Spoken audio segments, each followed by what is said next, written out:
पिंपरी चिंचवडच्या मोशी इमारत दुर्घटनेत 9 निष्पापांचा बळी गेलेला आहे आणि या प्रकरणी आता दोषींवरती सदोष मनुष्यवधाचा गुन्हा दाखल करावा अशी भूमिका एकनाथ शिंदेंच्या शिवसेनेने घेतलेली आहे। आता आपल्यासोबत मावळचे खासदार श्रीरंग बारणे आहेत। आप्पा, नेमका कुणावरती गुन्हा दाखल करावा अशी तुमची मागणी आहे?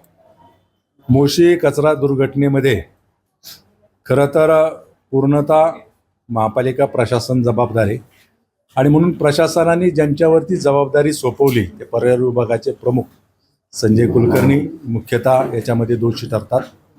त्याचबरोबर वेस्ट टू एनर्जी प्रकल्प राबवणार अँथनी ही कंपनी देखील तेवढीच दोषी आहे।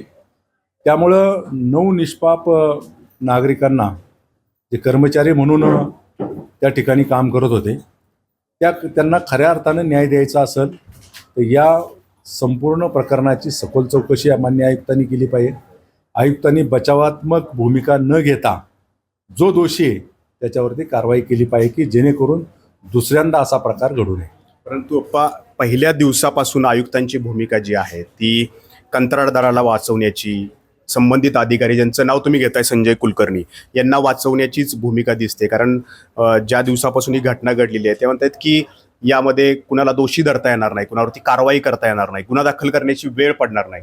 ज्या वेळेला सगळं हे समोर आलं की फक्त तळमजल्यालाच या ठिकाणी कंप्लिशन सर्टिफिकेट होतं, त्यानंतर त्यांना जाग आली आहे। आता ते नोटीस दिली असं ते म्हणतायत, परंतु प्रशासनाकडून काही अजून नोटीस पुढे आणलेली नाहीये किंवा दिली आहे का नाही याची पण ते खात्री देत नाहीयेत। तरी सगळी भूमिका बघता आयुक्त कारवाई करण्याचं धाडस दाखवतील? मी तुम्हाला सांगतो, आयुक्तांनी कारवाई करण्याचं धाडस दाखवायलाच पाहिजे। आयुक्तांनी पूर्ण इतिहास पूर्वश्रमीचा तो पण तपासला पाहिजे। मुळामध्ये पर्यावरण विभागाचं हे पदच ज्यांच्यासाठी निर्माण केलं संजय कुलकर्णी त्यांच्यावरती पूर्णतः जबाबदारी आहे। आज पवना इंद्रायणीची वाताहत कुणी लावली असेल तर संजय कुलकर्णींनी लावली। आज नद्याची परिस्थिती जर आपण पाहिली तर काय परिस्थिती आहे, एवढ्या मोठा कचऱ्याचा ढीग निर्माण होऊन त्यात तुमचे पाणी जातं, ते पाणी खरं तर अतिशय दूषित पाणी इंद्रायणीला जाऊन मिळतं, त्याची जबाबदारी कुणी? त्यामुळं आयुक्तांनी कुठल्याही प्रकारची जबाबदारी झटकली गेली नाही पाहिजे आणि आयुक्तांनी कुणालाही पाठीशी घालण्याचं काही कारण पण नाही। आयुक्तांनी जरी 2-3 महिन्यापूर्वी कारभार स्वीकारला असा तर कागदोपत्री याच्यामध्ये जेवढे दोषी असतील त्याच्यावर सक्त भूमिका आयुक्तांनी घेतली पाहिजे। शेवट निष्पाप 9 कामगारांचा बळी गेलेला आहे आणि एखाद्या परिवारातला प्रमुख गेल्यानंतर त्या परिवाराची काय परिस्थिती होती, त्याचे हाल काय होता, त्यांची मानसिकता काय, हे जरी आयुक्तांनी जरा पाहावं। या संदर्भामध्ये आयुक्तांनी कुणालाही पाठीशी घालू नये। आयुक्ताचे कुणी मला वाटते जवळचे नाहीत। आयुक्त सक्तपणे भूमिका आयुक्तांनी घ्यावी अशा प्रकारची पहिल्या दिवसापासूनची माझी मागणी आहे आणि ती शेवटपर्यंत राहणार आहे। अप्पा, संजय कुलकर्णीचं तुम्ही नाव घेताय, परंतु जी चर्चा कालपासून रंगलेली आहे तर संजय कुलकर्णीचे जे कनिष्ठ आहेत त्यांच्यावरती सगळं, त्यांच्या माथ्यावरती सगळं हे फोडायचं असं चालू आहे। त्यांचा बळी घेण्याचं या ठिकाणी प्रयत्न सुरू आहेत आणि संजय कुलकर्णींना वाचवण्यासाठी केवळ अधिकारीच नाही तर काही लोकप्रतिनिधी सुद्धा मैदानात उतरल्याचं बोललं जातं। कोण मैदानात उतरतं? बघा, 9 जणांचे जीव गेलेत। माझं आपल्या माध्यमातून त्यांना सांगणं नाही की 9 जणांचे जीव गेलेत, त्या 9 जणांच्या परिवाराचा विचार करा। कोणाला वाचवण्यापेक्षा परत असा अपघात होऊ नये आणि लोकांचे जीव जाऊ नये याच्याकडे प्रामुख्यानं पाहिलं पाहिजे। त्यामुळं कुणाला टार्गेट करतात का कुणाला वाचवतात याहीपेक्षा जो दोषी आहे त्या दोषीवरती कारवाई झाली पाहिजे।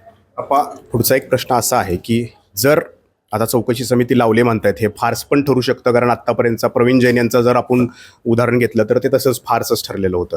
जर ही सगळी चौकशी फार्स ठरली तर आयुक्त जे आहेत ते आपले उपमुख्यमंत्री एकनाथ शिंदेंच्या खात्याशी संबंधित आहेत, तर पुढचं पाऊल नेमकं काय असणार आहे? कारण एकनाथ शिंदेंपर्यंत तुम्हाला जावं लागेल आणि आयुक्तांबद्दलही तक्रार करावी लागेल। त्या दिवशी तुम्ही म्हणले होते की आयुक्तांवर सुद्धा कारवाई करण्याची वेळ आली तर तुम्ही मागं पुढं पाहणार नाही। मी पहिल्या दिवसापासून सांगितलं, ज्या दिवशी दुर्घटना घडली त्या दिवशी सुद्धा बचावात्मक भूमिका आयुक्तांनी घेतली। त्यावेळेस सुद्धा मी मीडियाला सांगितलं की आयुक्तांनी कुठलीही बचावात्मक भूमिका घेण्याचं गरजेचं नाही। माननीय शिंदे साहेबांनी या संदर्भामध्ये 2दा माझ्याशी संपर्क साधला। त्यांनी देखील आयुक्तांना स्पष्टपणे सूचना दिलेल्या आहे की जो कोणी दोषी असेल त्याच्यावर कारवाई केली पाहिजे आणि हा सगळा घटनाक्रम ते स्वतः सांगत असताना आयुक्तांनी शिंदे साहेबांना सांगत असताना जुना हा कचऱ्याचा डोंगर होता, त्याच्यातून हे काय घडलं. परंतु हे घडत असताना महापालिका प्रशासन तर पूर्वीचं आहे ना, आयुक्त जरी नवीन आले, ह्या सगळ्या कल्पना कागदावरच्या आहेत. हे तुम्ही एकीकडे चुकीचं करता आणि दुसऱ्याला दोष देता. माननीय शिंदे साहेब देखील या गोष्टीला खतपाणी घालणार नाही आणि जो कोणी दोषी आहे त्या दोषीवरती सक्त कारवाई माननीय राज्याचे मुख्यमंत्री, माननीय उपमुख्यमंत्री यांच्या माध्यमातून करण्याच्या संदर्भामध्ये निर्देश देखील दिलेले आहेत. तर कंत्राटदार अँथोनी लारा जी कंपनी आहे त्या कंपनीवरती सदोष मनुष्यवधाचा गुन्हा दाखल करावा अशी मागणी तर आहेच, परंतु पर्यावरण विभागाचे संजय कुलकर्णी जे प्रमुख आहेत त्यांच्यावरती सुद्धा सदोष मनुष्यवधाचा गुन्हा दाखल करावा असं या ठिकाणी बारणे म्हणतायत. आणि आयुक्तांनी हे धाडस दाखवावं, कारण आयुक्त पहिल्या दिवसापासून या ठिकाणी कंपनी असेल किंवा या ठिकाणचे पर्यावरण विभागाचे प्रमुख त्यांना वाचवण्यासाठीच जणू मैदानात उतरलेले होते. आता ज्यावेळेला लक्षात आलं की तळमजल्यालाच केवळ कंप्लिशन सर्टिफिकेटची परवानगी होती, पहिला आणि दुसरा मजला जो आहे तो विना परवाना वापरला जात होता, त्यानंतर आयुक्तांना जाग आली आहे. परंतु ही जाग केवळ नोटिशीपुरती मर्यादित राहू नये, तर सदोष मनुष्यवधाचा गुन्हा दाखल व्हावा आणि जे दोषी आहेत त्यांच्यावरती कठोर कारवाई व्हावी. परंतु आयुक्त हे धाडस दाखवणार का हे पाहणं महत्त्वाचं राहणार आहे. कॅमेरामन शैलेश जाधवसह नाजिम मुल्ला, ABP माझा, पिंपरी चिंचवड.